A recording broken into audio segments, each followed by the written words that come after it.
유방각항선 수술을 뭐 10년 동안 이렇게 하고 있는 동안에도 사실 이런 게 있는지도 몰랐어요. 아, 호모시스테인 이상이 있다. 호모시스테인은 혈관 손상을 만들어내는 별로 좋지 않은 거죠. 그렇죠. 호모시스테인이라는 것에 대해서 설명을 드리려고 합니다.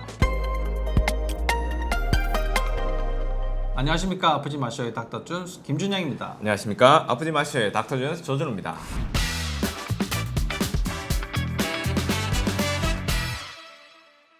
오늘 이야기는 여러분들에게 굉장히 생소한 이야기가 되실 수 있습니다. 이게 뭐 들어본 적이 사실 없을 그런 내용이기도 할 것 같습니다. 왜냐 그러면 저도 전문의를 따고 유방각항선 수술을 뭐 10년 동안 이렇게 하고 있는 동안에도 사실 이런 게 있는지도 몰랐어요. 이게 그렇죠. 뭔지도 사실 그렇죠. 잘 몰랐었는데 오늘 말씀드릴 내용은 호모시스테인이라는 것에 대해서 설명을 드리려고 합니다.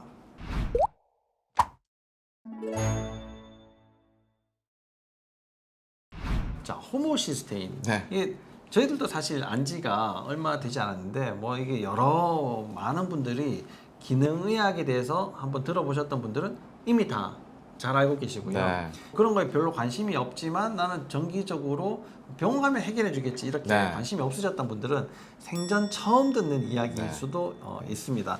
그 호모시스테인이라는 게 뭐 말도 좀 어렵지 않습니까? 뭐 그러니까 왠지. 우리가 보통 다른 것들은 또 한글 명칭도 있습니다, 대부분. 네, 네. 그런데 이건 그냥 한글로도 우리가 호모시스테인이라고 하기 때문에 일단 이제 호모시스테인으로 한번 진행을 네, 해보겠습니다. 네, 네. 말이 어려워요. 그렇죠. 그렇죠? 이제 그러니까 이게 좀 간단하게 좀 설명을 하면 우리 단백질을 먹으면 이제 호모시스테인으로 만들어집니다. 그러니까 네. 자연적으로 나오는 어떤 아미노산의 대사 산물 중에 하나라고 생각하시면 돼요.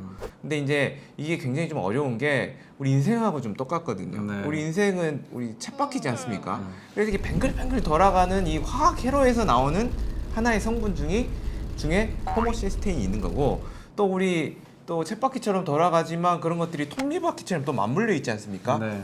여러 가지 쳇바퀴로 돌아가는 그 대사들이 다 맞물려 있기 때문에 중간에 이 호모시스테인의 어떤 문제점이 발견이 된다. 그러면 요런 데에 다 맞물려 가지고 문제를 일으킬 수가 있습니다. 그래서 그러면 호모시스테인은 굉장히 복잡한 과정 중에 그렇죠. 이렇게 이제 얽혀 있는 거네요. 네. 그래서 딱 하나의 문제라고는 볼 수가 없지만 호모시스테인 이상이 있다.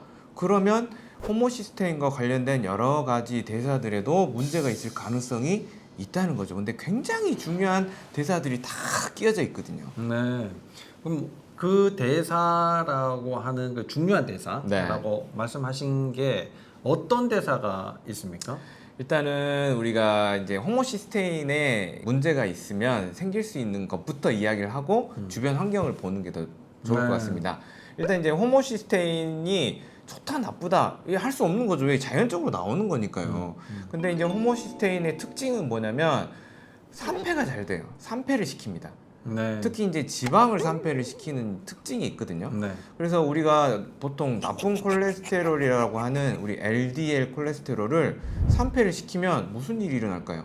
혈관에 문제를 일으키지 않겠습니까? 그렇죠. 그래서 뭐 심근경색, 뭐 관상동맥 질환, 특히 뭐 뇌혈관에 가면 우리 뭐 뇌경색 이런 것들을 일으킬 가능성이 굉장히 또 높아지는 거죠. 콜레스테롤 이름만 해도 이제 머리가 엄청 아프기 시작하는데 네. LDL 여기에 호모시스테인까지 알아야 되니까 이거는 뭐 그러네요. 너무 어려워하실 것 같은데요. 네. 그러면 간단하게 얘기해서 호모시스테인은 혈관 손상을 만들어내는 별로 좋지 않은 거다. 그렇죠. 너무 네. 많을 경우에는 많을 경우에는 혈관 손상을 일으키고 또 지방을 갖다가 산패시키기 때문에 우리 신경 조직이 대부분 지방으로 돼 있지 않습니까? 그렇죠. 그래서 우리 신경 손상을 일으킬 수 있어요. 그래서 호모시스테인이 너무 과다한 경우에는 심근경색이라든지 뭐 뇌경색 이런 혈관 질환이 생길 수도 있고, 또 우리 알츠하이머, 그러니까 치매라고 알려져 있죠. 이런 거 뭐 인지장애, 간단한 인지장애까지 일으키는데 많이 관여를 하고 있습니다. 와, 그러면은 어쨌든 너무 많아지지 않도록 네. 조심을 해야지 되겠는데, 그러면 어떤 경우에 이렇게 많아지게 되는가? 네. 그러면 많아졌을 때 나는 어떻게 해야 되는가? 이게 또 굉장히 궁금하실 것 같아요. 네. 그러면 어떨 때 이게 많아지게 됩니까? 일단 많아지는 경우를 좀 생각을 해보고 그 다음에 많더라도 방어할 걸 좀 생각을 해보면 그렇죠, 되겠죠. 그렇죠. 네네. 이제 많아지는 경우면 일단 이게 단백질의 대사산물이지 않습니까? 네.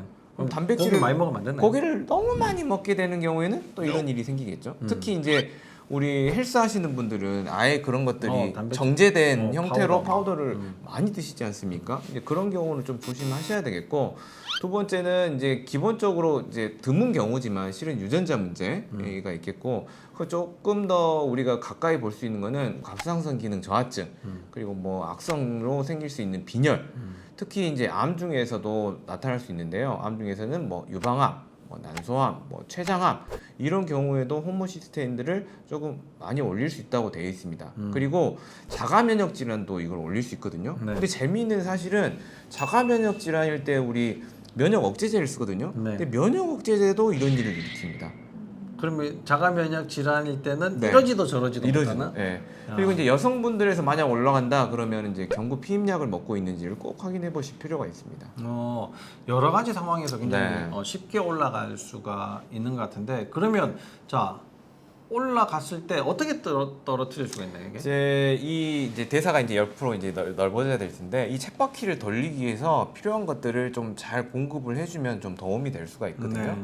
근데 쳇바퀴를 돌아갈 때 비타민 B군을 좀 많이 씁니다. 비타민 B군. 네, 특히 비타민 B6, 엽산이라고 알려진 비타민 9번, B9번, 그리고 비타민 B12번이 최소한 있어야지 요 톱니바퀴들이 맞물려서 일단은 돌아가는 거죠. 6, 9, 12는 이게 신경에 굉장히 중요하지 않습니까? 그렇죠. 그래서 우리가 임신을 준비하거나 임신일 때 네. 엽산제에 꼭 꼭 6, 모여줘요. 9, 12가 꼭 들어가 있는데, 아까 말씀하신 것처럼 혈관 손상도 있지만 신경 손상에 네. 관여가 많이 된다라는 네, 네. 사실을 진짜 알 수가 있겠네요. 그러면 6, 9, 12번을 따로 챙겨 먹어야 되나요? 같이 먹어야 됩니다. 이게 오. 또 서로 상관관계가 있기 때문에 네. 한 가지만 먹게 되는 경우에는 오히려 더 문제되는 경우가 있습니다. 그러면 6, 9, 12를 많이 먹어야 돼요, 용량을?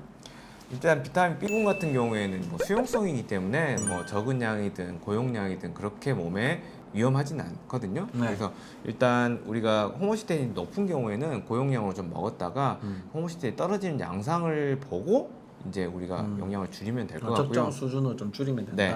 이제 그러면서 이제 방어를 좀 같이 해줘야 되겠죠. 아까 호모시스니 뭘 하냐, 활성산소를 만들어서 산패를 시킨다고 했으니까 활성산소를 좀 막아줄 수 있는 항산화제들을 조금 같이 추가해주면 훨씬 더 효과적인 치료가 될 수 있겠습니다. 그럼 비타민 B가 보통은 우리가 종합 비타민 네. 얘기를 하지 않습니까? 그거랑 항산화제를 네. 같이 좀 복용을 하면 네. 내가 혈관 손상이나 그러면 뭐 신경 손상 네. 이런 것들을 좀 막을 수가 있다. 호모시스테인을 네. 좀 줄여줄 그렇죠. 수 있기 때문에 이렇게 이제 생각을 하시면 될 것 같습니다. 그래서 따로 이렇게 챙겨 드시는 것보다 종합적으로 이렇게 같이 들어있는 걸 드시면 좋은데, 네. 그리고 또 활성형 네. 이런 게 있지 않습니까? 네, 네. 그 활성형 비타민을 먹으면 호모시스테인에 훨씬 더 도움이 된다 이렇게 얘기를 하는데, 활성형이라고 하는 거는 네.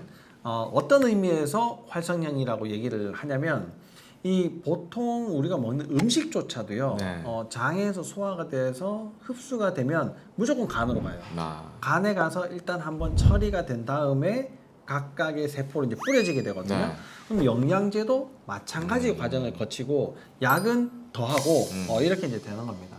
그런 과정들을 거치지 않고 바로 간에서 뭔가 조작이 필요 없이 흡수되는 그 자체로 바로 쓰여지는 것이 활성형 비타민입니다. 그러면 내가 이제 간을 지나가긴 지나가지만 간의 역할을 하지 않고도 할 수 있으니까 간이 해야 될 일이 좀 줄어들잖아요. 그래서 다른 이제 활성형이지 않은 영양제를 먹으면 간이 일을 해야지 되고, 활성형 비타민을 먹으면 간이 일을 하지 않아도 되고, 간을 일을 하지 않다 보니까 우리가 뭔가 이렇게 자꾸 건드리면 마모가 되잖아요. 그렇죠. 앓고 이렇게 되는 것들도 줄기 때문에 활성형 비타민은 적정 용량이 많은 용량의 비활성형 비타민 B보다도 훨씬 더 우리 몸에 잘 쓰여진다. 그래서 이게 간도 필요해지는 걸 좀 막을 수가 있고, 효과는 좀 더 좋고, 이런 비타민제들을 좀 이게 섭취를 하시면 좋을 것 같습니다. 이런 부분에 대해서 이게 조금 더 설명이 좀 필요할 것 같기도 하네요. 여러분들에게 조금 더 설명드릴 수 있는 시간을 만들어 보도록 하겠습니다.